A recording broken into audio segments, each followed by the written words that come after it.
Next panel is about corporate responsibility in day-to-day corporate policy making and reporting. But before, let me welcome Germán Granda from Forética, a leading and very active Spanish organization in corporate responsibility. He will open this panel by a paper. Thank you.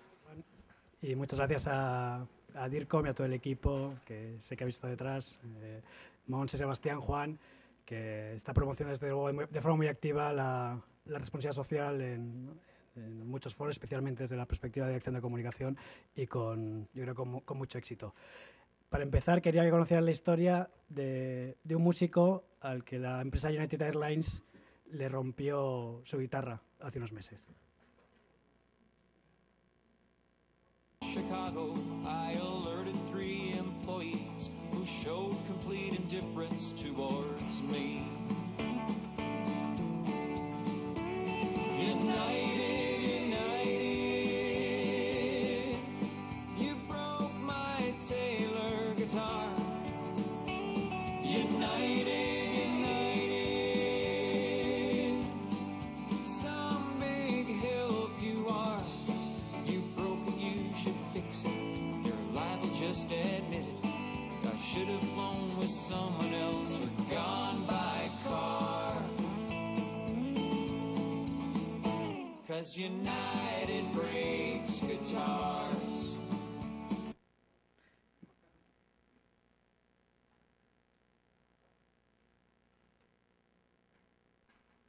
Yo creo que nada nuevo, podemos encontrar miles de ejemplos ahora mismo en Internet de este tipo y bueno, pues con diferentes diferencias. De repente a un guitarrista le rompen su guitarra Taylor en un vuelo de United Airlines. Hasta ahí, bueno, pues intenta hacer todos los pasos. Aquí solo hay una parte del vídeo, habla con las azafatas, no hacen caso, ¿no? Intenta seguir los sistemas de calidad habituales y, bueno, pues enfadado pone una canción en YouTube. Hasta ahí nada normal, nada fuera de lo normal, hasta que, bueno, pues enseguida llega a los casi 11 millones de visitas esta canción. Y bueno, pues empieza a preocuparle desde luego la reputación de United Airlines. Hemos hablado ya, yo creo que a lo largo de la mañana, de estos elementos y es un tema que nos preocupaba. Yo creo que es desde la perspectiva, se ha hablado desde la perspectiva de comunicación, de producto, etcétera, pero desde la perspectiva de sostenibilidad, de responsabilidad social, pensábamos que necesitábamos, y lo decía Fernando Prado esta mañana, medir para poder gestionar. Necesitamos datos específicos de cómo están recogiendo los medios, tanto usuales como menos usuales, los aspectos de responsabilidad social y los aspectos vinculados a sostenibilidad. Y sí, desde las direcciones de comunicación pensamos que podemos gestionar de alguna forma toda esta avalancha de información. Así que, bueno, pues gracias a Novartis, junto con Forética, nos hemos puesto a trabajar conjuntamente en el desarrollo de algunos de los resultados que quiero compartir con todos ustedes hoy. Yo creo que son novedosos relativos a los aspectos de sostenibilidad y responsabilidad social. Hay mucho más dato más allá en la investigación. Yo creo que hay algunos datos muy interesantes, bueno, pues desde quiénes son estos bloggers, cuáles admiten publicidad y cuáles no, quiénes son sus seguidores fundamentales, etcétera. Mucha información que, bueno, pues que ya en su momento iremos desvelando, pero de momento yo creo que para el debate probablemente de la siguiente mesa, donde vamos a hablar, digamos, desde la comunicación más convencional, probablemente, aunque cada vez va siendo más convencional, aspectos vinculados a redes sociales, pues ver algunos datos. Algunos son más desde España, otros más internacionales, pero quizá nos puedan abrir algunas líneas de pensamiento para el debate, ¿no? Prensa escrita, simplemente como elemento de comparación, cómo está recogiendo la responsabilidad social la prensa escrita en España. Vamos a ver ya más desde un aspecto internacional qué está pasando en el mundo web vinculado al movimiento de responsabilidad social y desde luego bueno, pues esta parte de los unusual suspects, ¿no? Sospechosos no habituales en materia de responsabilidad social. Simplemente para que vean un poco el punto de partida, hemos analizado en prensa escrita más de 4.000 noticias durante los últimos 4 años, en prensa generalista, económica, regional, revistas, etcétera. Hemos utilizado la metodología de Google Trends de Google para ver el impacto y la evolución en materia de responsabilidad social y el concepto de sostenibilidad en la web, y luego, bueno, pues de un universo de bloggers donde hemos detectado, ¿no?, probablemente los 100 referentes, eso sí, en español, para España y Latinoamérica. Bueno, pues hemos conseguido entrevistar a 69, yo creo que una cifra bastante razonable para ver exactamente, ¿no?, en qué están pensando, de qué están hablando, ¿no?, y que nos sirva un poco para entender cómo este movimiento puede ayudar o crea barreras, por el contrario, al general de responsabilidad social. Empezando por la parte de la prensa escrita, yo creo que la mayoría de los datos son reales, hay una parte de estimación, obviamente no podemos ver toda la documentación, pero estamos viendo que en los últimos años en prensa escrita ha incrementado unas tasas estimadas del 8%, casi el 9%, la información relativa, ¿no?, al concepto de responsabilidad social empresarial en España, y que en cierta forma, bueno, pues ha sufrido, ¿no?, va vinculado a la coyuntura económica, aunque lo vemos más estable, ¿no? Hemos visto una bajada de noticias, pero tampoco destacable, y vemos que enseguida se ha ido, ¿no?, uniendo esas dos líneas. Un gurú diría, ¿no?, que este gráfico refleja, bueno, pues la imagen de el impacto de la RSE en los medios convencionales a lo largo del año, pues con una imagen de un camello, la doble joroba, ¿no? Bueno, pues algún gráfico de esto, eso ya los dejo a los especialistas en marketing, pero vemos que sí es verdad que hay dos movimientos importantes de cuando estamos hablando más de responsabilidad social en la prensa escrita, al menos en España. No sé si lo podremos trasladar de una forma al menos más europea, ¿no? Probablemente hay dos elementos que vemos importantes de por qué se habla más en febrero, marzo, abril que en agosto, ¿no? Que nosotros hemos llamado de alguna forma el ciclo editorial. Obviamente los medios de comunicación al final son una empresa con una oficina que muchas veces trabaja, oye, pues, de una forma menos proactiva en agosto. Bueno, pues tiene cierta lógica, y el efecto presupuesto, donde vemos que quizás de los departamentos de marketing, bueno, pues se habla más los primeros, ¿no?, o de comunicación se habla más los primeros meses, y luego, bueno, pues a final de año, cuando ya tenemos claro cómo va a ser el presupuesto, volvemos a hablar un poquito más, y hay unos meses más valle en cuanto a información vinculada a responsabilidad social. Esos datos nos empiezan a ayudar, cada uno saca sus conclusiones, a poder gestionar nuestra comunicación en materia de responsabilidad social. En qué momento hay más tráfico sobre estas noticias, ¿no? Febrero, marzo, abril, donde hay un tráfico medio o un tráfico bajo. Yo decidiré también, podré pensar, que en mi estrategia de comunicación, cuando lance algún elemento vinculado a sostenibilidad, bueno, pues hay momentos del año, ahora empezamos a poder tener datos que en la prensa escrita, bueno, pues podemos conseguir más impacto, ¿no?, en relación a otros. Bueno, pues lo dejo para su reflexión. También podemos pensar dónde se publican noticias sobre responsabilidad social empresarial en la prensa escrita española.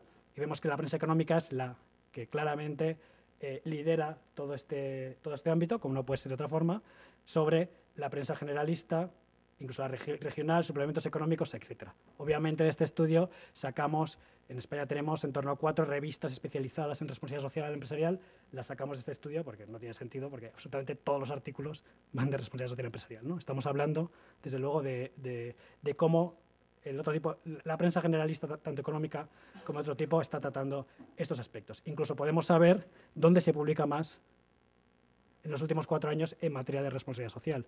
Y vemos que, bueno, pues la empresa que agrupa Expansión y El Mundo, por ejemplo, está publicando más que El País, ¿no? El ABC en medio generalista sería el segundo, bueno, pero también 5 días, receta de los negocios. Bueno, estamos viendo también datos que, por primera vez, de qué medios están recogiendo y no solo eso, sino exactamente sobre qué temáticas, ¿no?, están recogiendo los aspectos. Si son aspectos básicamente conceptuales, bueno, pues conocimiento, el 20% de las personas discapacitadas hacen algo así. Liderazgo, lanza el gobierno una nueva iniciativa, ¿no? O son de un marco aplicado. ¿Cuántas noticias hablan de aspectos de comunidad, de medio ambiente, de lugar de trabajo, ¿no? Podemos bajar incluso a ver cuáles son específicamente de eficiencia, de cambio climático, etc., ¿no? Bueno, pues empezamos a ver algunos datos en la prensa sobre esta materia.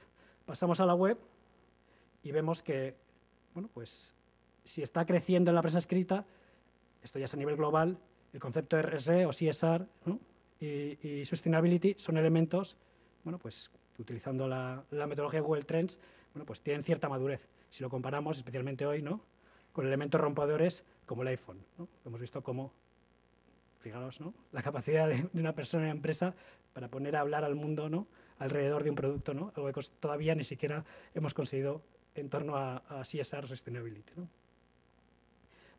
Comparado con la prensa convencional, con la prensa escrita, vemos que aquí no hay esa estacionalidad donde hay momentos que se habla más, ¿no? En Google, ¿no?, en la web, se habla continuamente, ¿no?, a lo largo del año de estas temáticas. La diferencia probablemente es que hay algunas temáticas de las que se habla más en unos meses o menos y algunas de las que se habla mucho más que de otras. Obviamente, si vemos el eje de abajo, Climate Change ahora mismo es como, ¿no?, el trend topic del que se habla más en Internet dentro de los aspectos vinculados a responsabilidad social, con una diferencia frente a otros, ¿no?, que a lo mejor, bueno, pues en las épocas quizá ligadas a verano o en otros momentos tiene más volatilidad, sube el tráfico alrededor de esta palabra frente a otros meses, ¿no? En unos meses se habla mucho, en otros menos. En cambio, bueno, ahí veis Sustainability y CSR, sí que tiene una volatilidad inferior, se habla mucho de esos temas, menos que de Climate Change y más que de Business Ethics, Earnings, otro tipo de temas, pero de una forma más continua durante todo el año.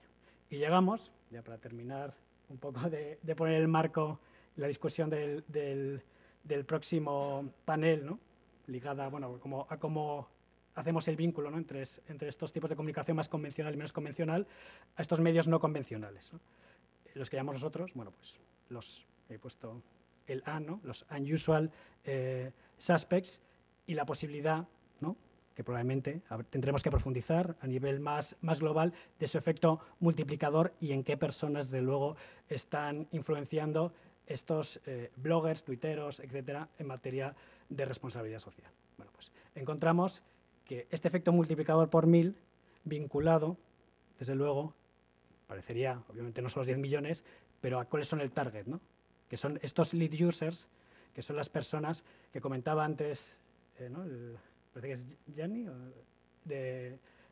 vinculado a Marks & Spencer, por ejemplo, ¿no?, gente que está buscando cómo cambiar, por ejemplo, bueno, pues cómo conseguir hacer una auditoría social válida, ¿no? Son los lead users que van a poner en el mercado luego las sistemáticas que vamos a poder trasladar al resto de empresas de cómo hacer auditorías sociales, o si el Departamento de Responsabilidad Social tiene que estar en comunicación o aparte, ¿no? Bueno, pues ese tipo de debates, o si en las escuelas de negocio como esta hay que hacer un programa específico o incluirlo, bueno, pues ese tipo de debates donde siguen, pues igual a uno de estos bloggers que consideramos que impactan los lead users, pues sigue desde un responsable de Greenpeace, otro de McKinsey o el director de responsabilidad social de la Comisión Europea, ¿no?, pues conforman desde luego la primera fase de lo que se va a trabajar en los próximos años en materia de responsabilidad social. Estamos al borde de la creación de una nueva comunicación de la Comisión Europea, estamos hablando probablemente del 2012 con la presidencia de Dinamarca de avanzar en el cambio de la cuarta directiva de accounting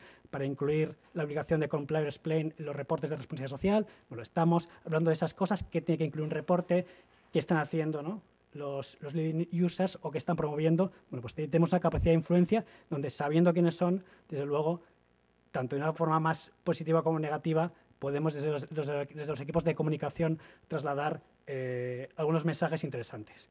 Es interesante ver que el 32% de los bloggers, por lo menos a nosotros, nos han dicho quiénes son, no declaran su profesión. Hay otros que sí, que son consultores, que trabajan en comunicación corporativa, académicos. Bueno, pues hay un porcentaje también de idealistas, que eso también, desde los aspectos una vez detectados de un departamento de comunicación, tendremos que saber también cuáles son las tendencias de cada uno, cuáles son las que tenemos que aproximar desde una perspectiva más de dato o desde una perspectiva más emocional, ¿no? Desde luego no todos responden a un perfil similar, ¿no?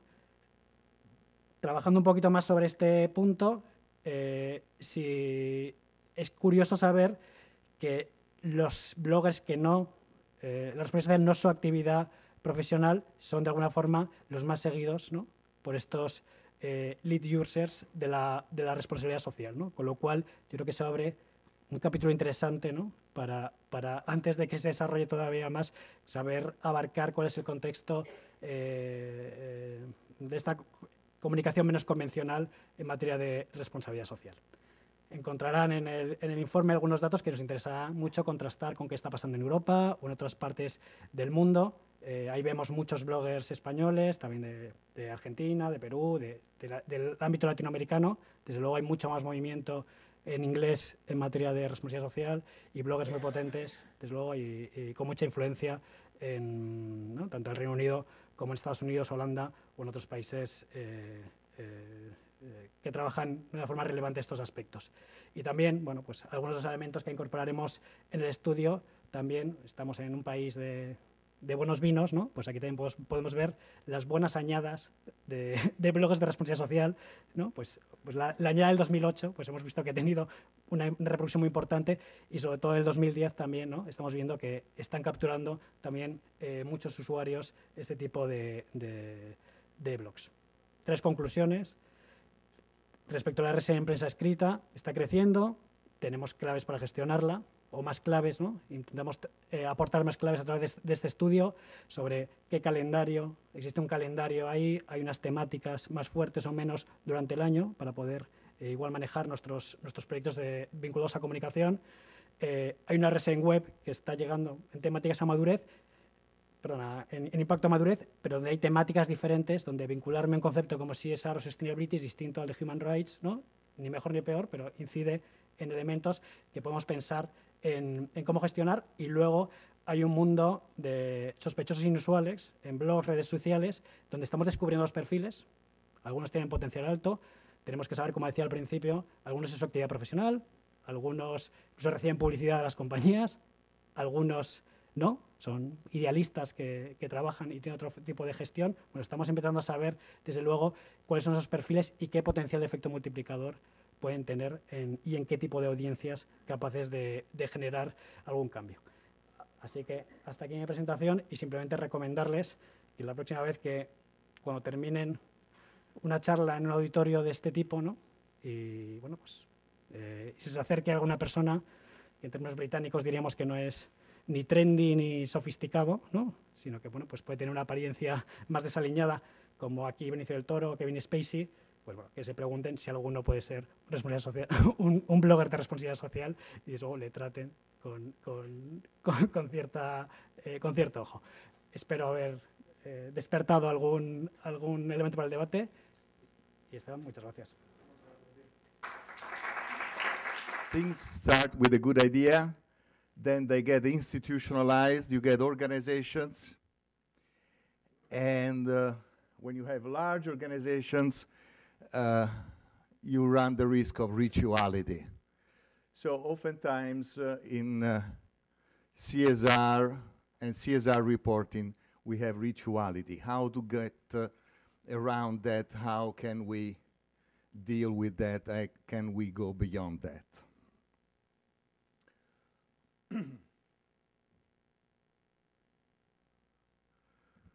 I concentrate on CSR reporting. Oops, no, this is not supposed to be. Can you help me? How can I keep it steady? Because it, no, because it goes forward on it. No. Okay, I'm sorry. Maybe I pushed it inadvertently. Keep my hands in my pockets. No, but it does go ahead. I'm sorry. I'm sorry for this technical problem. Well, you're getting a slideshow in the time being. This is where I'm going. I'm sorry. Can you help me with somebody? Can prevent it from... Wonderful. Okay, wonderful. No, I want to go back. I was at the first back. Okay, here. CSR reporting, written reports. I will concentrate on written communication and reading CSR reports. It was said before by Yami that there is too much emphasis on reporting. I agree with that. However, I believe that from reports, you can tell the institution. It's like when you go to the psychoanalyst, if you know what your problem is, you are telling your problem. If you're not, if you are faking it, the psychoanalyst is going to be able to figure it out anyway. He won't tell you what it is your problem, but he will know. So my hypothesis is that by reading a CSR report, we can tell what the institution is about, whether it is being honest or not. I will propose a 4-value framework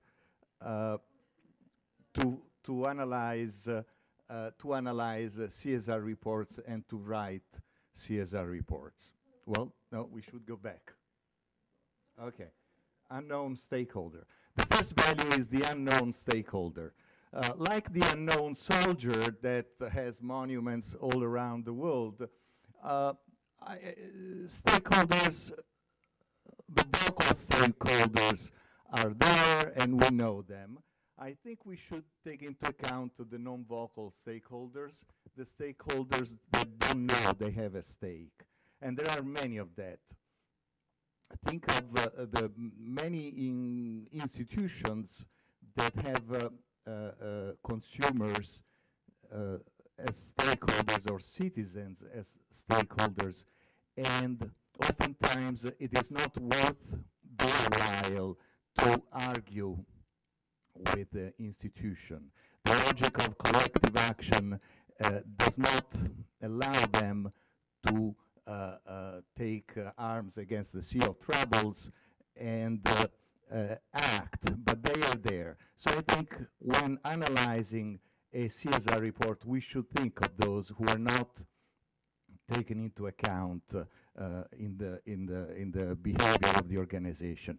CSR is a great opportunity, a chance for theories of organizational behavior. CSR is a great opportunity to bring forth all the inefficiencies and of organizational behavior, from Herbert Simon satisficing to all the others. I think there is an opportunity for bringing forth all the illnesses of organizational behavior. I don't quite agree that being good is not enough. I think being good is still very difficult.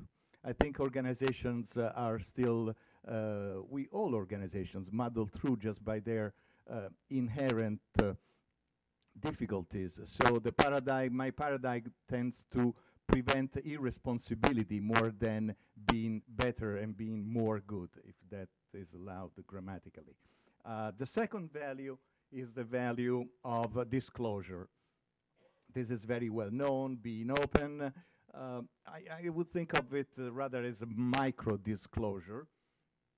We have CSR reports that are 167 pages, 245. So I think brevity would be of the essence here. Identifying issues. After 36 years that Howard Chase identified issue management, I rediscovered it, and Tony Musi-Falconi made me know that that had already been invented. So identify those 3 or 4 issues that you organization think are important, and those should come out also of the CSR report.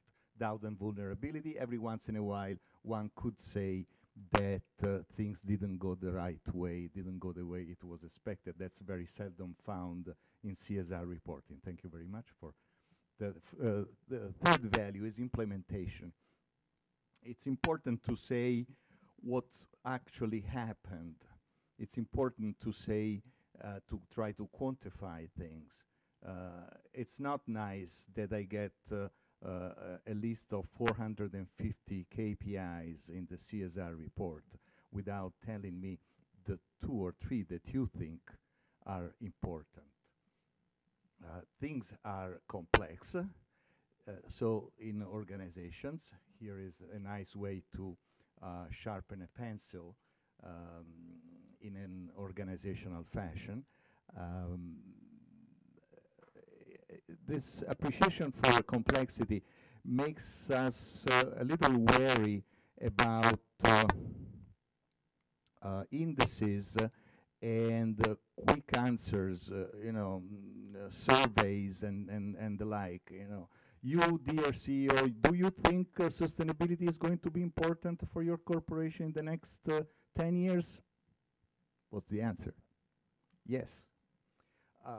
So it's more narrative, perhaps, is sometime in point, and an appreciation of technicalities, because oftentimes the details can make a difference between good and bad. Thank you. Microethics. We have a lot of codes of ethics around. Those are not compulsory. Once you publish a code of ethics, well, then it's important to be up to it and following the value of implementation, taking responsibility for it, and try to show actually how do you do this? How do you implement this? The statement is not enough. Saying we are a cooperative society, we are a non-profit institution. It is in our DNA. Things based on DNA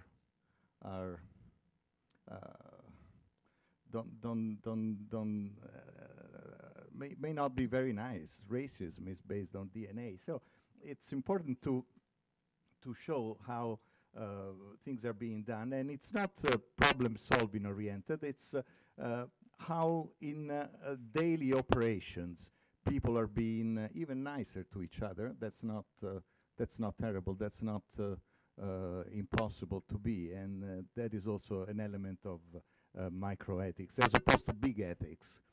Abortion. Is there life after death? Is there life before death? Next. So those are the 4 values we can use to improve our way of seeing CSR and our way of reporting CSR. I think what we find depends on how we go about finding it. So what kind of CSR are we going to find once we try to observe those values? We do not find a CSR that is on top of things, on top of usual business. We don't find those values don't help us if we think of CSR of something you do beyond management, beyond being lawful. Those values help us if you think of CSR as a way of going into the core business of the organization and try to identify the different ways, the different options you have in your behavior, and distinguish what is more responsible and what is less responsible. So CSR is not the onion of behavior, is the knife that helps us identify the different options we have. Next, please. Okay. This kind of CSR is a CSR for all organizations. This is an interesting result, I think. So, for instance, the Ministry of Labor could worry not only about corporations, but also about, not only about state-owned corporations, but also about the workings of the Ministry of Labor itself.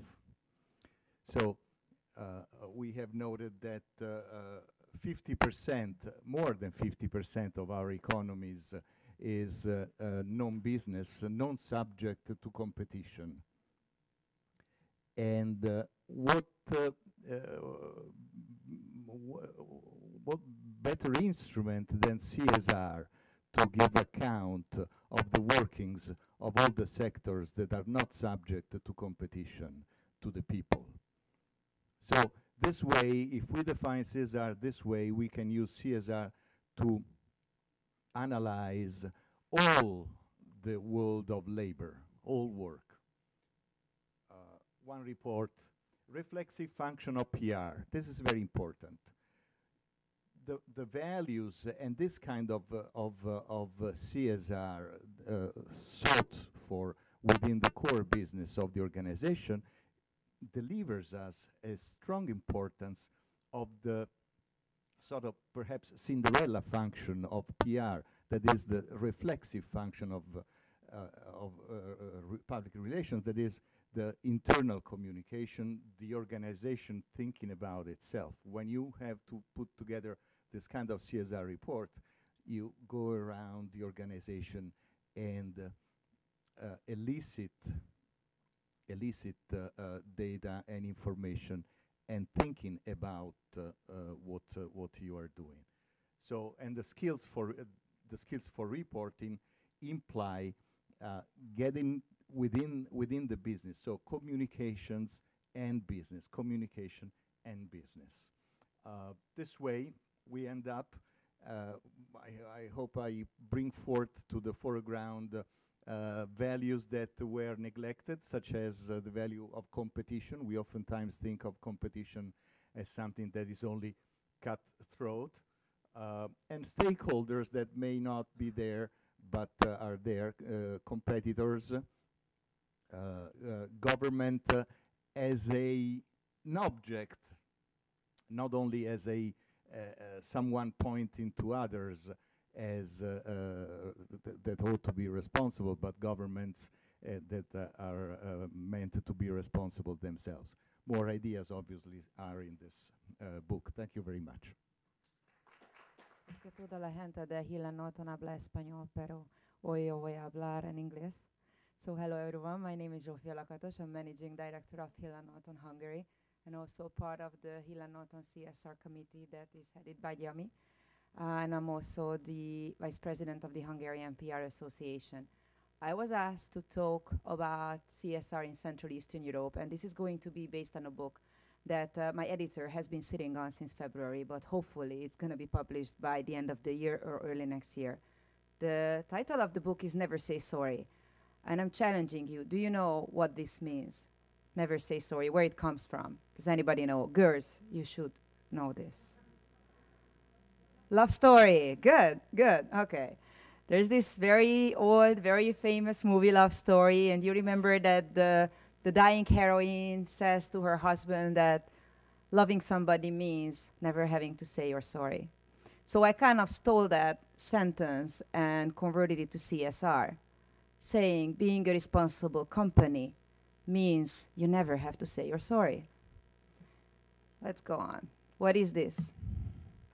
Before I go into details on CSR and CE, what is this? Come on. I can't draw, but it's a house, right? Okay, good. It's a house. Well, this is CSR, okay? This is a model, or you can call it a symbol, that I came up with a few years ago. I named it the house model, and feel free to use it whenever and wherever you want. The house has two important parts, okay? One is the walls. We're not interested in the windows and the doors right now. So the house has walls, and it has a roof, okay? Walls is everything of CSR that is core, that is hard to communicate, but that is vital. So you can say you have a responsible company. What am I talking about? Equal opportunity, for example, selective waste management, ethical business, all those boring things that media is not interested in, right? The nice red roof is everything that we can communicate, everything that is practice, everything that is activity, like philanthropy, like charity, you know, painting the kindergartens and all that stuff.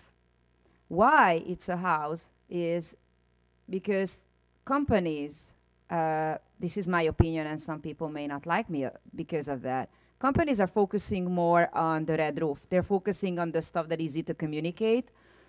They're focusing on the stuff that is good for their reputation. And I'll be the last person to say that they shouldn't do that, obviously. I'm in PR. Yes, they should focus on communication.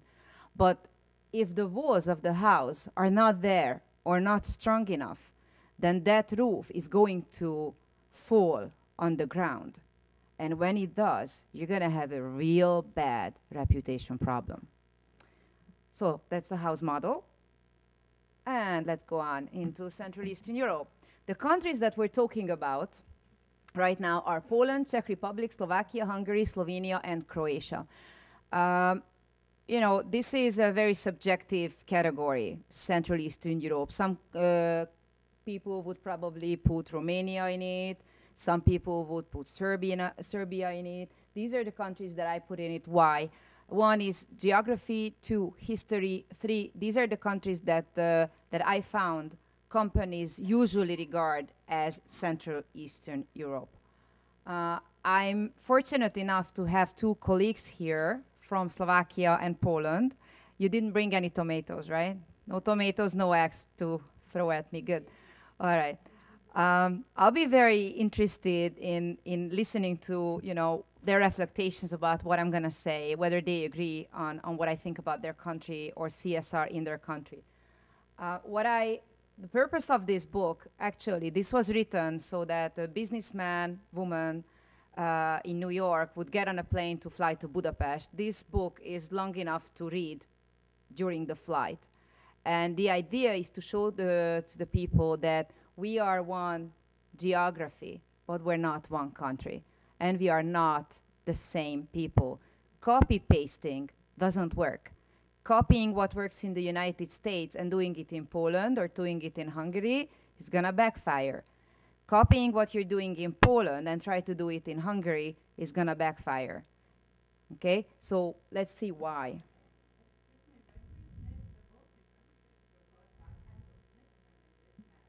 Because I found that, you know, when we work with international clients, mostly American clients or even Western Europe, that they regard the Baltic countries as separate. They regard the Baltic countries go with Northern Europe, and when they talk about CEE, they usually regard these. And actually, these countries you can divide in different categories. I would be able to divide Poland, Czech, Slovakia, and Hungary into one geographical area, and then Croatia and Slovenia are a little different. Or based on the language, I can divide everybody in one category except Hungary, because my ex-husband always used to say that Hungarians must have come from a different planet. Germany, and these are countries, what I put into CEE are all countries that used to be part of the Soviet bloc. So that was also a reason why they're put into this category.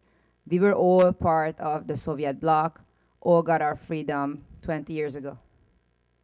But this is what I put into the category. It doesn't mean you can't make the category bigger or smaller. These are the 6 countries that I examined when writing the book, talking to people from the countries, and spending a lot of time online. So Poland. Poland is the biggest country with approximately 40 million inhabitants. Poland is pretty good in CSR. Actually, I will tell you now that if I want to make an order of the 6 countries in CSR, then Slovakia, Poland, and Hungary are the best 3. And I'm not saying that because they're sitting here. You can check it. This is what I wrote into the book. Czech is lagging behind, and Croatia and Slovenia are nowhere. So let's go into the details why. Poland's economy is boosting compared to other countries. Compared to the rest of the world, it's not. But compared to the rest of the CEE, it's boosting. Obviously, a country where the economy is boosting has more funds and energy and time for CSR than a country that is in deep crisis. The CSR, and this is true for every country, has been led by multinational companies in every country. And this is very important. Like in Western Europe, let's say the United Kingdom, okay? CSR, or even in the United States, is many times driven by consumers or pressure groups. In these countries, in Central Eastern Europe, CSR is driven by international companies. Why? Because they have mother companies, and the mother companies tell them to do this, to try to be good. We don't have so strong pressure groups as the United Kingdom or the United States, and we don't have so strong or so high consumer awareness either. So it's true for Poland as well that the engine of CSR is international companies. CSR is more initiative-based. This is what I found, so I hope you can say that it's not true. And there's a lot of focus on community engagement.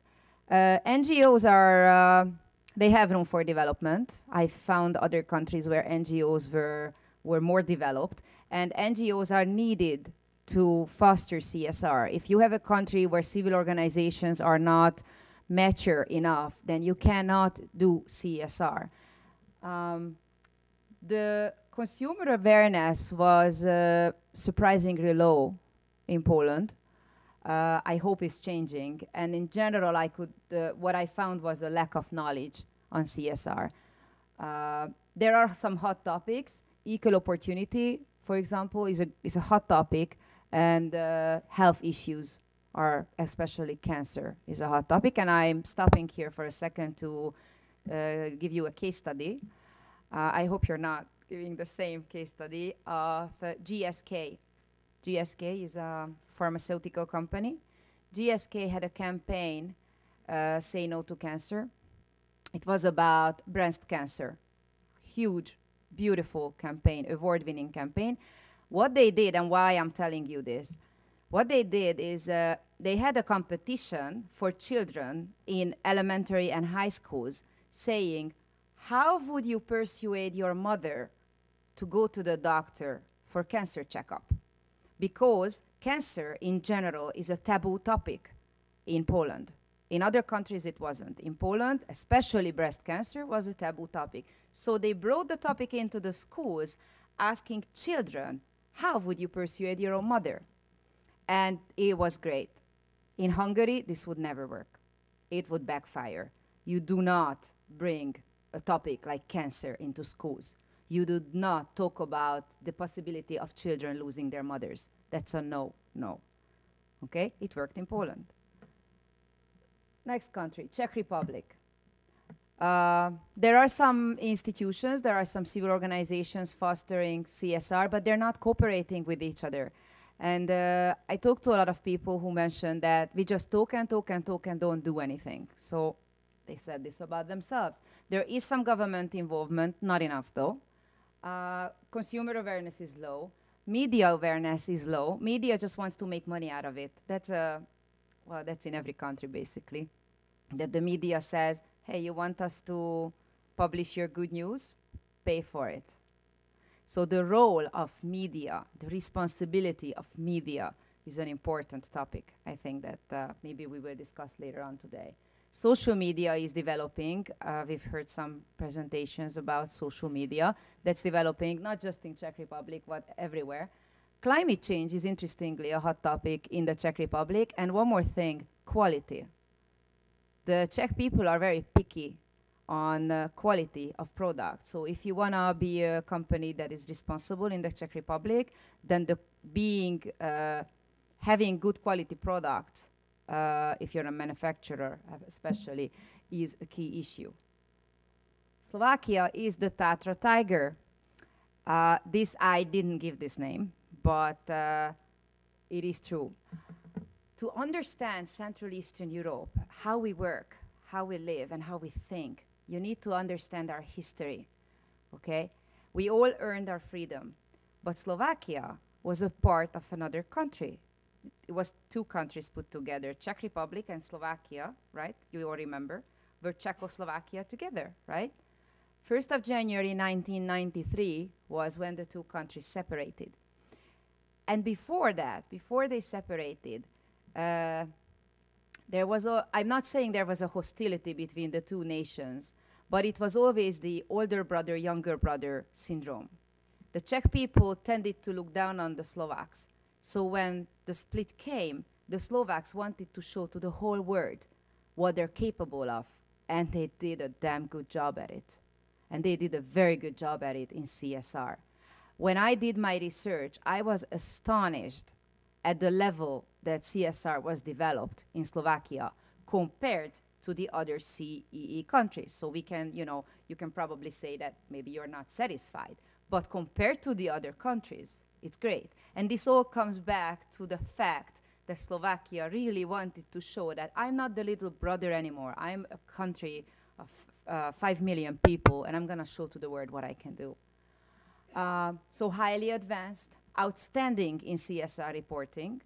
Another comparison, in Czech, I hardly found anything in English. Everything is in Czech language. I don't speak Czech. So this was a problem for me. Nothing was in English. In Slovakia, everything was in English. And Slovak, obviously.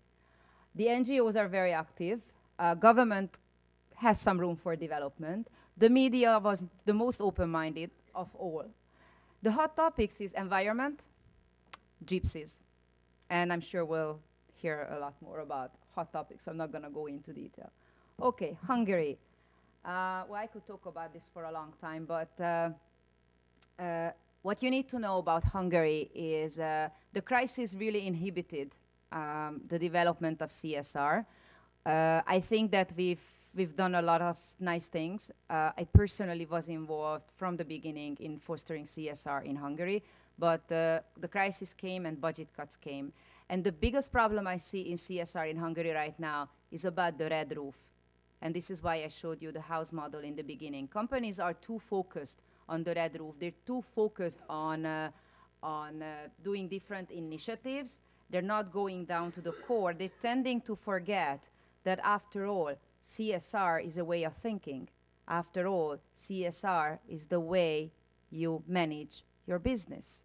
They're tending to forget this. So the CSR professionals in Hungary are working a lot right now to change this trend, go back to the core and make people, teach people again what CSR is all about. The NGOs in Hungary are very active, and consumer awareness is increasing, so this is pretty good. The government inhibits everything in the country, including CSR, so the government has, I'd like to have a talk to them. Hot topics, heart attacks, for example. Hungarians, we're very bad on that. In Hungary, every 24th minute, somebody dies of a heart attack. 3 people per hour not get a heart attack, 3 people per hour die of a heart attack. So that's a hot issue. And Unilever had a great CSR program called Help Wisely, which was about defibrillators, because there's a lot of ambulance cars in Hungary, as in every country. And some of the ambulance cars didn't have defibrillators. So if you had a heart attack and you were not lucky, then you had an ambulance car that didn't have a defibrillator in it, and you died. So there was this huge campaign going on for 3 years where Unilever said, I'm trying to help. Defibrillators are very expensive, okay? They collected a whole lot of money with the help of consumers, with the help of NGOs, celebrities, etc. They have a Facebook group, this Help Wisely program. By the way, it succeeded. Now all ambulances are equipped with defibrillators. The Facebook group had 47,000 members in a country of 10 million. That's outstanding. That's never seen before. So heart attacks is a hot topic. Homeless is a hot topic. Ambulances in general is a hot topic. Gypsies is a hot topic. Hungary is in so much trouble that basically it's easy to find hot topics, but there are taboo topics as well, like, you know, talking to children about their mother dying and stuff like that. That's a no-no. Okay. Slovenia. Slovenia, what I wrote about it is the lost opportunity. When I was a child and we were living under communist rule, we always looked at Slovenia as heaven. You know, Slovenia was the place to go. Slovenia was the treasure of the area. And when the political change came, Slovenia was the only country that didn't open directly to international investment. They went gradually, so they didn't let all the multinationals in. And this was not a good idea. And also there are some government and economic issues which put Slovenia into a very bad situation right now with an extremely high rate of unemployment. And people in Slovenia are depressed. They look at themselves. They know, they remember that they were the treasure of CEE. And they say that they lost this opportunity. So we're just hoping that they're getting this opportunity back. So they are lagging behind in CSR. There is some CSR, there's some institutions, their government. The corporations do copy-paste. So what you find as case studies in Slovenia is usually what they just direct copy-paste from UK or US. An interesting thing, though, is the hot topics. Unemployment, obviously, is a hot topic. Another hot topic is blood. Why is that? Blood donation. In Hungary, blood donation, nobody cares. Why is blood? Come on. Slovenia is a small country of 2 million people, okay? But where is it? Okay? People go through. When they go from Hungary or any other country and want to go to Italy or want to go to Spain, they tend to go through Slovenia. There's a huge through traffic in Slovenia, which means there's a lot of accidents. There's a lot of car accidents. And the 2 million people who live in Slovenia cannot give enough blood so that it would be enough for all those people who get into a car accident going through Slovenia. This is something you would not think about. And this is something that a company that wants to do CSR in Slovenia should think about, that this is an issue in that country. Another issue is environment, obviously. It's still a treasure of Europe, even if it's struggling right now. Last one, Croatia. I called Croatia the athlete.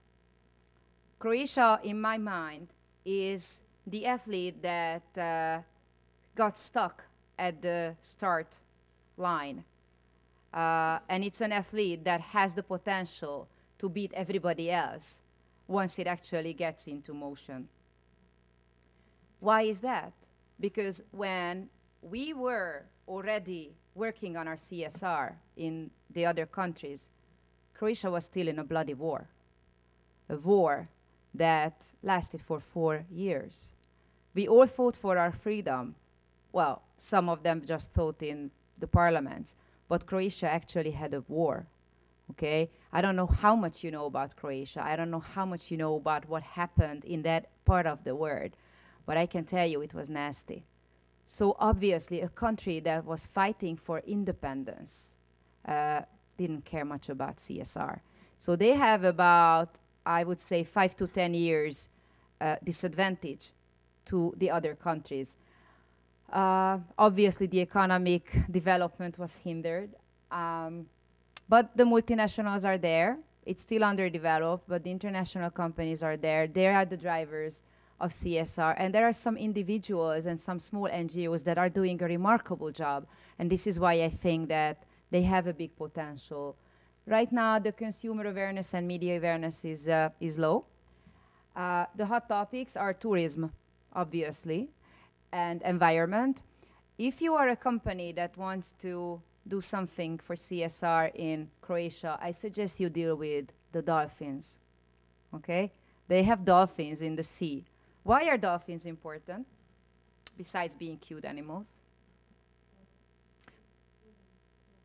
That's one, yeah? But I'm talking about dolphins that are not domestic dolphins, you know, like wild dolphins. Dolphins, if you have a sea and if you have dolphins in that sea, like in that area, that means that your water is clear enough, because the dolphins are very sensitive and they are the first animals that die if the sea is polluted. So they're a sign, they're a symbol of good water and clean environment. And they have in Croatia, for example, in the island of Cres and Lošinj, which is pretty much south, they have a huge project saving dolphins and trying to save the area and keeping it, you know, protecting it for future generations. So dolphins is a good first step to go in Croatia. What were the key findings of my research? Obviously, the CSR development is on different levels. Pressure groups, as I said, are not as dominant as in Western Europe.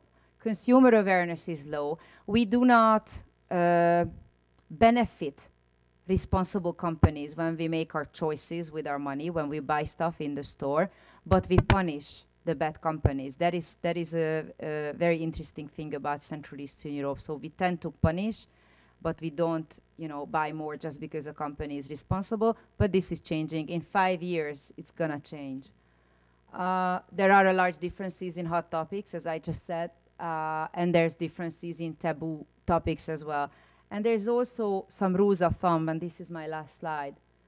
Respect the differences. Don't regard us as one country because it's gonna backfire. Examine the country and always find a local partner. You can't do it without a local partner. You have to find your local NGO. Nice to find your local Hill and Norton or whoever you wanna work with, but you have to find the local partners. Careful with regional projects. These nations don't necessarily like each other, okay? Like Polish and Hungarians are traditionally friends. We love each other. Hungarians and Slovakians tend to have some problems. This is political level. People don't have problems with each other, but politically, there's a tension between Slovakia and Hungary. Slovakia and Czech, I don't know. I would be careful with that. Slovenia and Croatia, be careful. So it's very, these are the things you need to keep in mind when you say, I want to do a project for 5 countries. Sometimes that's not a very good idea. And do not underestimate the rate of development. What I just told you now is not gonna be true a year from today because we are developing very fast. Thank you very much for your attention. Hello, everybody. Before I will come to tell you a little bit about the 7 deadly sins of CSR communication, I would like to tell you, first of all, a little bit about the situation of CSR communication in Germany. I noticed that everybody talked about CSR and sustainability, but not about CSR communications. And I noticed that if CSR is at all on the agenda within a company, it is rather part of the PR or the marketing department. Still today, only the main major companies publish a CSR report. For example, in Germany, you have 55 reports out of 150 of the major companies. And you might know that worldwide, we have almost 6,000 CSR reports out in the world, and this is not really a lot, considered how many companies there are out in this world. Companies still do not use all the social and ecological activities for informing stakeholders specifically to their needs. There is also little creative potential to communicate, from my point of view. Only few companies dare to talk about CSR issues on a modern and a new way of dialoguing. This leads me to the first sin of CSR communication. Do not ignore professionalization. Given the fact that our society faces severe global problems like climate change, famine, loss of biodiversity, or social injustices, and given the fact that companies lose more and more the license to operate, we have already heard about this today, this morning, it seems strange that we are still at the beginning of the discussion. How companies communicate their trustworthy social commitment has not yet extensively analyzed. The state of scientific and practical research in sustainability communication is poor. Consultancies and companies, even those who have already practiced CSR, do not know much about the complex matter CSR communication. This has been proved by a recent study in Germany on how responsible is the PR industry. It is a study conducted only in Germany. They concluded that PR consultancies offer CSR services for their clients already, but do not understand well what it is. nor do they themselves base their activities on CSR guidelines or discuss CSR policies. CSR communications is one of the most underestimated, though the most relevant discipline within communications management today. It touches sectors including public affairs, internal communications, and issue management. Primarily, however, and we have heard about this morning as well, it affects reputation and change communications. And CSR communication is a discipline of its own, from my point of view. It has its own paradigm, its own mindset, and principles, and also its own challenges. There is still much pioneering work to do. Thanks to the enthusiasm of the first European conference here and of the organizers, and thanks to the ministry, the overdue discussion has been opened. At this point, I would very, very much like to thank you all for this fantastic opportunity to be able to be here and to collect all these experts. But let us go back to the reasons why CSR communication is still a newborn baby. Sin number 2, do not apply old communication mindset. The aim of classical communication, what I called old, is to inform, to build up image, and to safeguard reputation. Even if these aspects are vital when dealing with CSR communication, they are not and should not be the focus, but considered instead as a side effect. CSR communications means society legitimization. I would go as far as arguing that CSR communication is all about finding solutions for a more ethical or sustainable oriented society. Otherwise, CSR communication is useless, without sense, and so to speak, just word garbage. We had huge discussion about this, and I hope we will continue it here, because in our working group, not everybody share this view. So what is different if we compare old communication versus CSR communications? Conventional communications is rather apolitical. Responsibility and values are neglected. The aim of traditional marketing is image washing, as you all know. It pretends, it likes to hide mistakes and weaknesses, and has nothing against manipulation or misleading messages. CSR communication can only hit the mark if it follows a CSR appropriate approach or CSR a correlated spirit. It is political, first of all. Strategies are based on responsibility for society. It promotes products or processes that minimize harm to the earth and to humankind. CSR com is based on walk the talk. You do what you claim, and you claim only what you really do. You do not pretend. You give clear proofs, otherwise it is not worth the communication. With CSR communication, we enter into a new form of dialogue. We create communities, and we ask for participation. Marketing becomes return on involvement instead of return on investment. To put the difference in one sentence, I call it the old paradigm. If you, our job is to sell products, not to save the world. I call it the Ackermann paradigm. You might know Ackermann. Ackermann is the CEO of the Deutsche Bank. He is the symbol in Germany or even worldwide for the old economy. And if we put the CSR communication in a new sentence, I would rather say, our job is to create valuable businesses, happier stakeholders, and a better world.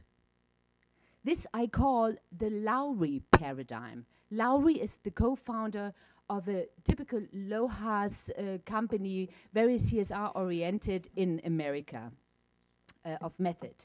Method is producing vessels and house cleaning products. Very modern, very CSR-oriented, very LOHAS. Sin number 3. Do not confuse communications with philanthropy. You may ask critically if it is realistic that enterprises act according to valuable businesses, happier stakeholder, and a better world. My answer is, and it's a personal answer, it is necessary today. Absolutely necessary. Why? The pressure on enterprises to provide justification rises dramatically, not only due to the Web 2.0. Think of contaminated toys for children, deforestation of the rainforest for palm oil or biodiesel. Think of BP, Deepwater Horizon. All these examples show that companies get more and more in conflict with a license to operate. Taken CSR seriously, it has less to do with mere communication of good deeds. It is rather a serious effort to address socially and ecological problems along the whole supply chain. CSR means consciously taking over responsibility as investment in core competences and core tasks of an organization and of the society. This is not philanthropy practiced by company. This is pure economic survival. Not investing in CSR means risking being denounced or even of boycotting by consumers or losing their reputation. Employees may decide not to apply to the company that it is accused. Rating agencies will downgrade it. Retailers might cooperate with somebody else. In short, CSR communication is a necessity in order to gain public legitimacy.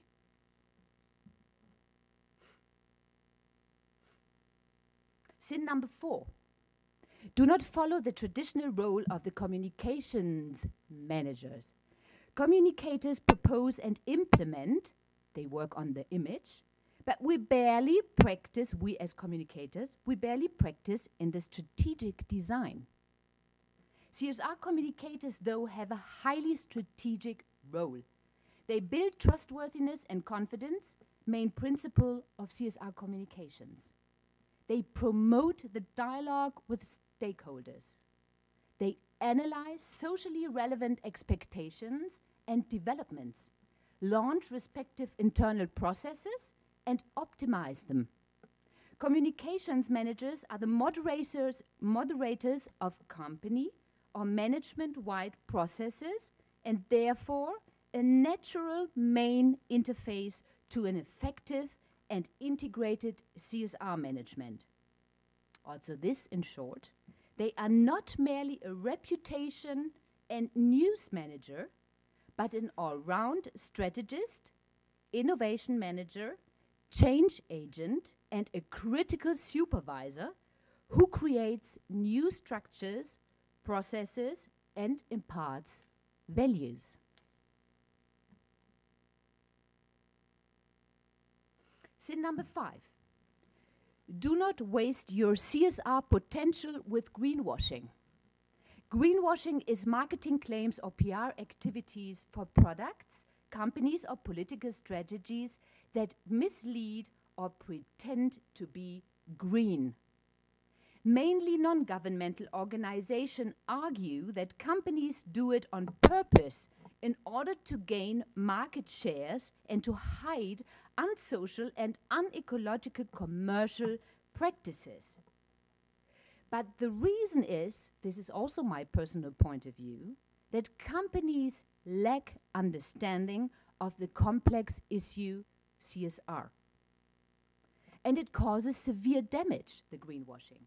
It can lead to warnings and legal action. It can take market shares away from products that offer more socially or ecological benefits, like, for example, new industries, organic food, natural cosmetics, green investment, and so on. A boom, all these are boom markets. But who defines when greenwashing starts and when it ends? We still miss a national or better an international standard process for greenwashing. Regrettably, greenwashing seems to be the only perception of CSR communication in public opinion today.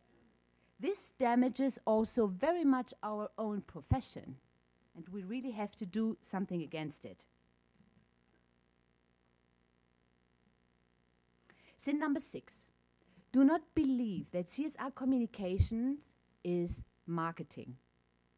Serious CSR communication is more than marketing or PR.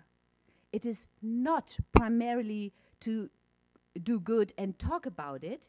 It is do good in order to be part of a solution for the most urgent issues of our time.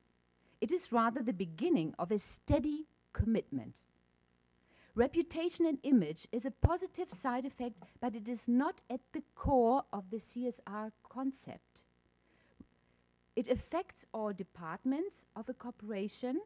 Even departments should every department should internalize the CSR strategy and determine respective objectives in order to guarantee consistent, trustworthy communications. Every organization is required to prepare a proper CSR communications codex. This is my request, also on international organizations. Sin number 7, do not believe CSR talk is silver, CSR silence is golden. We face today a dilemma.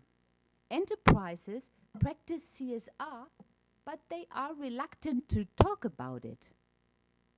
They worry about being attacked and, in the worst case, of being accused of greenwashing. They are not courageous to test new innovative approaches. They are very little out in the world. They do not know how to communicate the complexity of the CSR issue. And they do not find the right consultant. As already stated above, the study on CSR communication consultants showed that PR agencies are not prepared for it. But time has never been as good for communicating CSR. Several recent studies, and we have heard about this also this morning, several recent studies prove that consumers wish to see more CSR information on products and on processes. The low-has movement expresses the value shift towards a more sustainable economy. The low-has is the new critical consumer who want to buy sustainably. And in Germany, each 5th consumer is considered to be already a low-has. It's a Western world, but unfortunately I do not have enough time to talk about this now. But anyway, we face a value shift. And this is perfect for CSR. They ask for CSR communication information.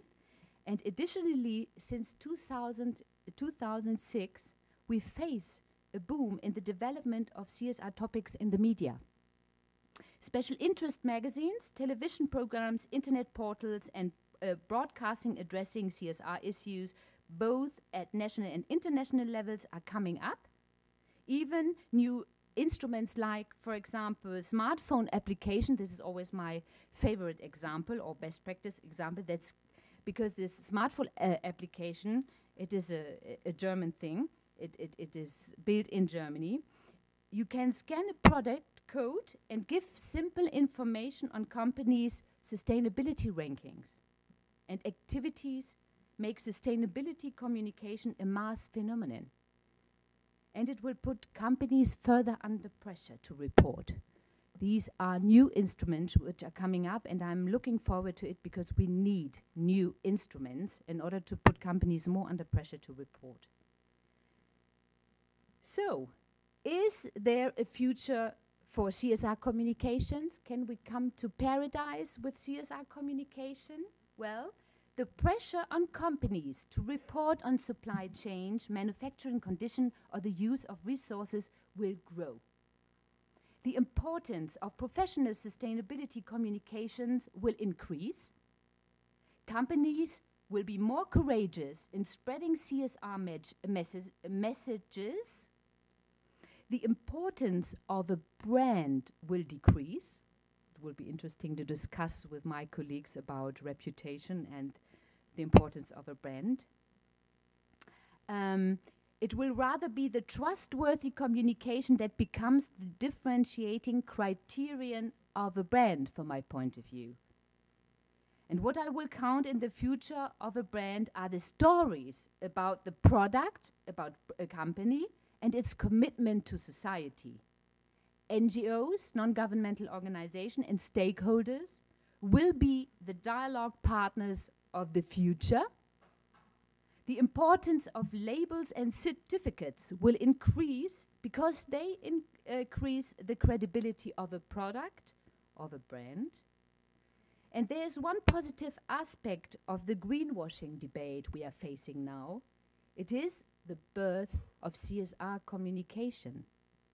A newborn baby, as we all know, cannot walk right from the beginning, but it is on its way to learning to walk, and it will become a competitive factor for the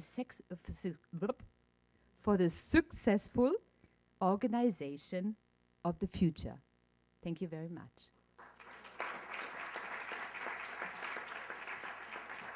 I wanted to say something in Spanish. I'm sorry, I'm not so good at it. I promise to learn some words in the end of the conference.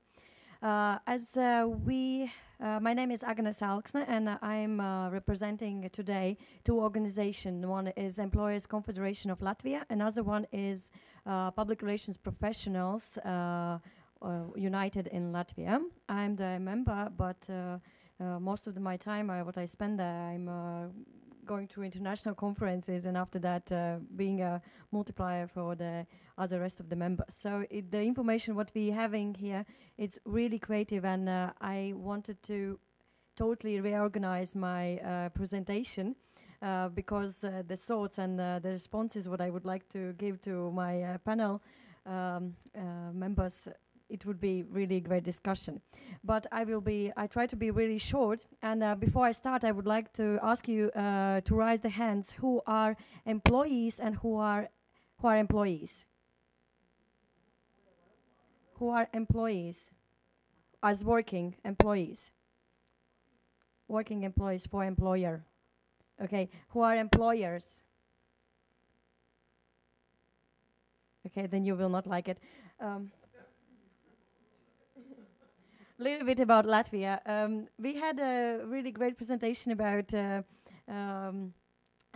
other countries. My country is a little bit small, but we are still proud people. We are only 2 million, and we are proud of the Song and Dance Festival, about our culture, about our really famous people who are evaluated as really good professionals. So our biggest treasure is people, and biggest treasure is being knowledgeable people. Other figures are not so impressive. So. LDDK, we are the national organization, the national partner, social partner for government. We work with trade unions, and our main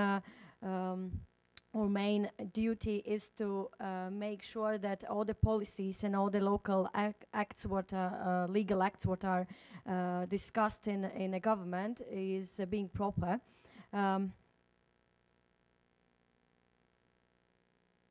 Our social responsibility is divided to three main target groups. What is beyond what we have to do and what we are doing every day. It's about small and medium business because we unite most of the large companies and more than 70% of branch unions and associations. So we are big ones. So we want to care about the small ones and give them more expertise about legal acts. Pushing forward a micro-tax or something like this. There is CSR platform, the multi-stakeholder platform uniting 22 organizations, non-governmental, governmental, business organizations. And energetic and environmental platform, we are talking about how dependent we can be or can't be from Russia energetic and where is the environment in this, and this is our social responsibility.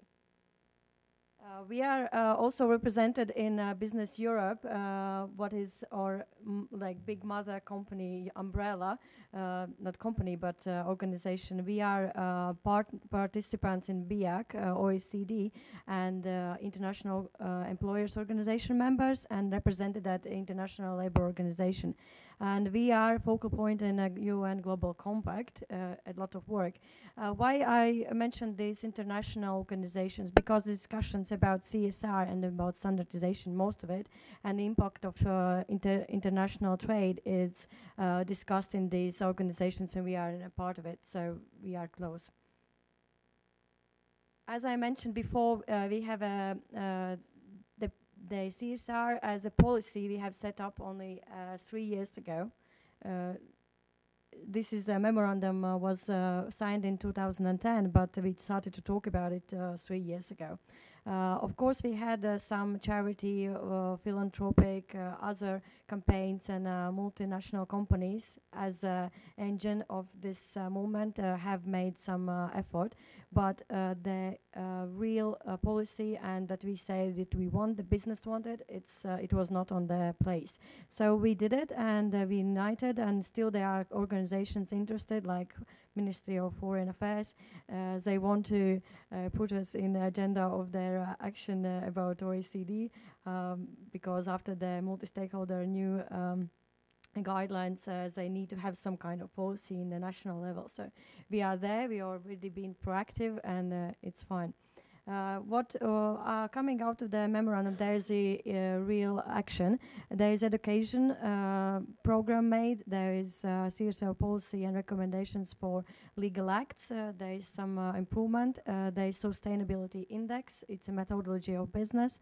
And we still work on attracting companies to UN Global Compact, what is not really easy because Latvia business is more talking about what I can get tomorrow, not what I would like to get after 5 years. But it's improving, and we are working on that.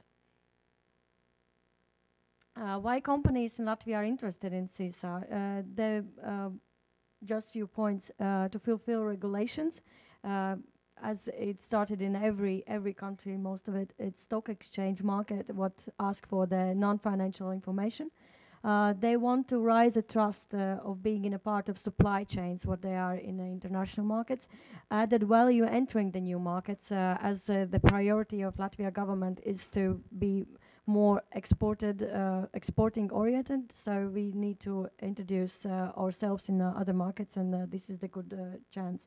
Economic crisis showed that CSR possibility to communicate with stakeholders about real action, not only about reputation. This is, I think, a really good point, because before that, if you wanted to be recognizable and with a good reputation, you should spend a lot of money in advertisement, a lot of money in campaigns, and we were talking that reputation top. What we have in Latvia is about marketing budget top. That it's not about how good or bad is the company, it's about how much money it has. The CSR gave the opportunity to talk about real action, what the company is doing. And real action, as we were surprised, even for media, was interesting topic. how they are treating employees, how is their rights on the place when the crisis come. What are you doing next 5 years? What is your plans? How you will make your company again sustainable? And this was the topics what business cases, what all media really wanted to publish. And now again they are coming back to the good practice, good old one, to ask for the positive news, some money. Implementing a CSR strategy is a way to be more sustainable. This is the common view of companies who are involved in any CSR action. They understand that it is sustainability, and we are talking in CSR in this more about these arguments. We started as being philanthropic, and now we are somewhere between reputation and risk management, how to use CSR to understand what is your stakeholders and not to say sorry, as mentioned before, but to be proactive and to understand what NGOs, what partners should be invited to communicate and to cover the topics what companies are not doing before. And I completely agree that innovation is one of the CSR future to find in the CSR innovations. As mentioned the last day in a dinner table, there was a trend new in Sweden that companies are even starting to be founded because of the CSR reason to be responsible. This trend is in Latvia too, not very big one, but not the mainstream, but there is some cases. Why back to basics? Because the crisis turned one thing good for the environment, that they started to look on CSR as opportunity to talk about the real practice, what they have in a company.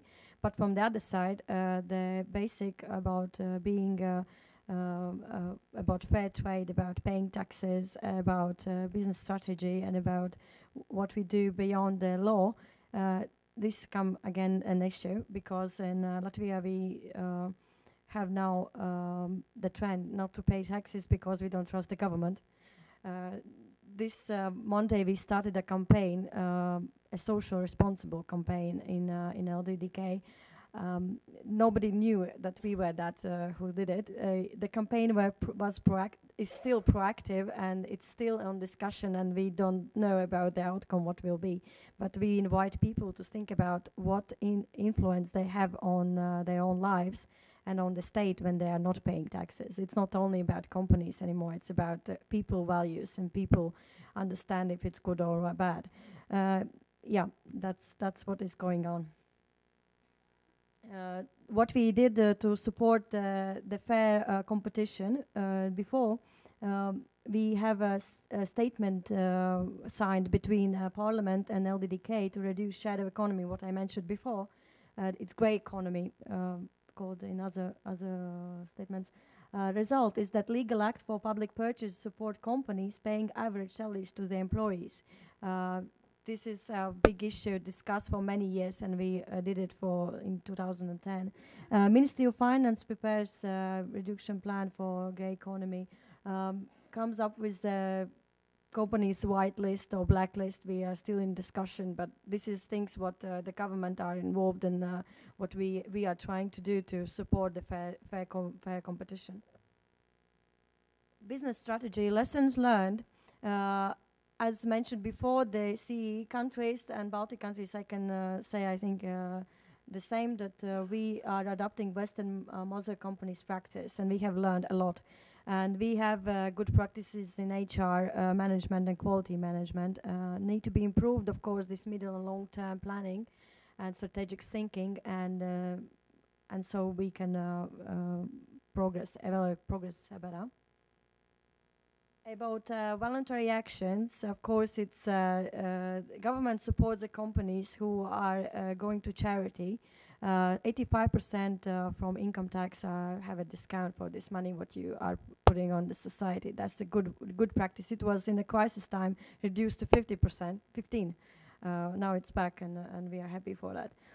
Popular to support orphan houses, sick kids, huge campaigns, more than 300 50,000 lats, it's about 420,000 euros in TV campaigns.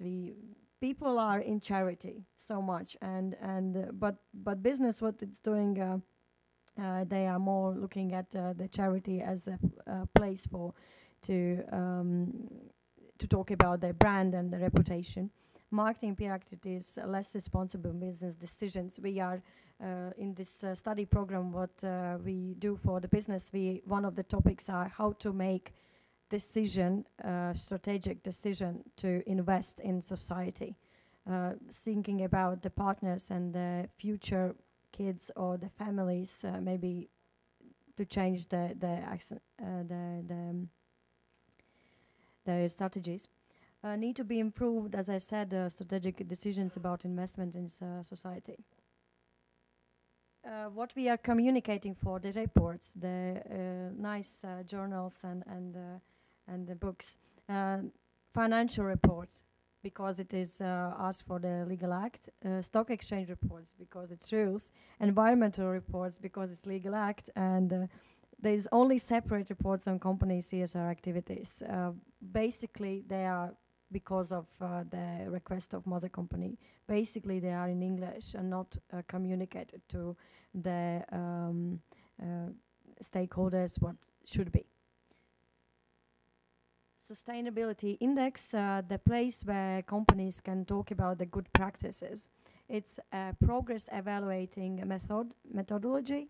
We were inspired by Dow Jones, business in the community, and the results are that the method is so strong, the evaluation process is so strong that even though the ones who want to participate and want to have the index and want to be evaluated and want to be transparent, they don't have even this opportunity because they are not good enough. So this is quite strong methodology, and we are challenging ourselves to involve more and more companies to do that. They are winners. The Bravery company, Alderis, national company, Statoils, the Norwegian company, and SEB Bank, one of the Swedish banks. They are 3 gold members. We are not still having platinum. We have 4 categories, and platinum we are not there still. So we have a place where to grow. My topic was what I wanted to talk about more, but I think I don't have any more time. It's about CSR international communication problems. The crisis showed up that even the values, what are communicated maybe from the management and not being integrated or discussed inside the company, ends up that this it's only the roof, even in the international communication, not the walls, as mentioned before. Because we had a case study that one company, market company, they wanted to reduce costs, and when they were having another company who gave the service about cleaning the premises, after a while it was announced that they are not paying taxes and normal salaries for the employees. Is this responsible?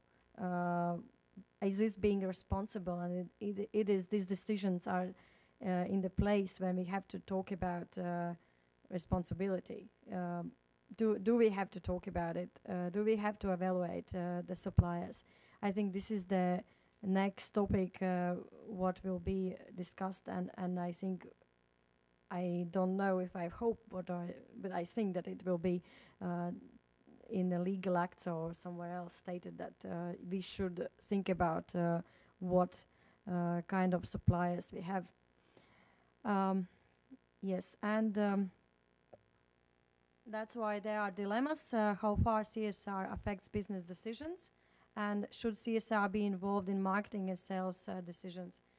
These are, I hope, for more discussion in the panel. Maybe I will get the answers from the other presentations, but these are the questions what is Latvia companies interested, and me personally, because I have read a lot of things to prepare for this conference about values, and one thing what is really I'm happy about, that we are talking about, that being CSR it's a huge value to the company, not only being responsible, but being profitable more. Being profitable means even better goods.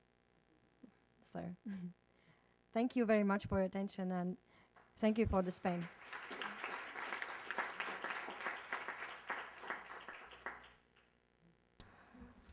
Thank you very much. Well, we were supposed to have more time for discussion. If there is any question, 1 or 2 questions we can have, and then we go for lunch. If I said the word lunch, then you have no questions, right?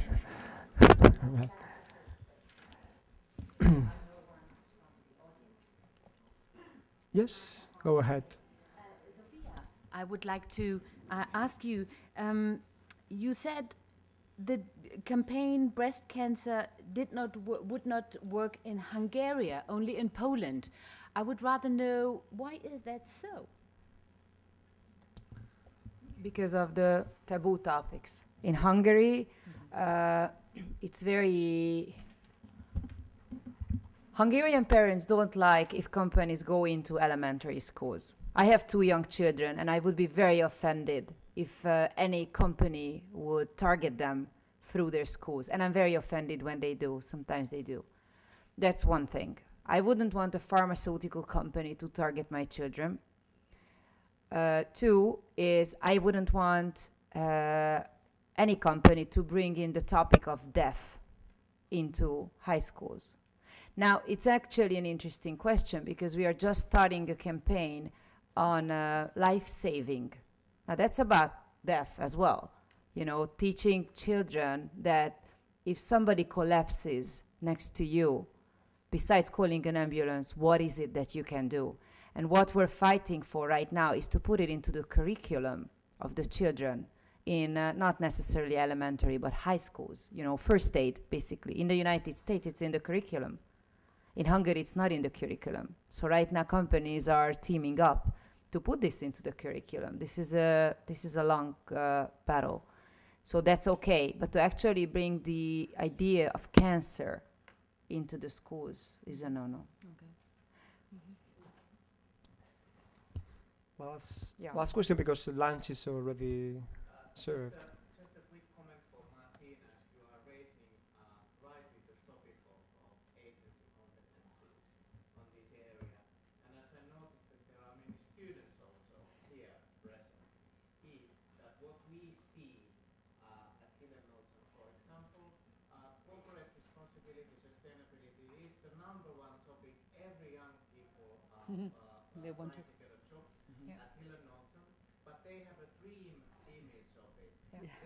Philanthropy. They want to be involved in nice, soft things, no hard topics involved, no, fighting interests. And this is the image of corporate responsibility among students these days. And like you say, and you probably saw the reality where consultation is being given and the topics that we are involved is so tough that actually these young people will lose their illusions, and many times they are not in the right place. So my message for the students, if present, is that get ready for real stuff. It's interesting, but it's not nice and free. I can only agree. It's such a complex matter, and it's so difficult to communicate properly CSR that really it's good that you say that. All the students should know that it is really a tough thing, and you must know a lot. You must also look a lot beyond the communication topics. Yeah, you must know a lot about mindsets, about psychology of consumer behavior. And so there are studies, and it is so difficult, and I can only agree. I'm sorry, can I one thing about students and about being in CSR. sometimes we don't risk, and sometimes we need to do it. And we need to do it and to be more brave in communicating the values. Like what LBDK is now doing, we understand that we will be hidden by so many people, because this value is to pay taxes or to be responsible about your family, about your future and about your kids. This value is not popular. And sometimes you should break those stereotypes, and sometimes you should be brave. So what I can wish for us all, to be more brave and to challenge ourselves about what we actually are standing for, the CSR. Thank you very much. Can I make a comment? Yes, can I? Well, no, it's not the time now. I'm sorry. Let's go for lunch. Thank you very much to all the panelists, and enjoy the lunch. And we come back at 3:30. Okay, thank you very much.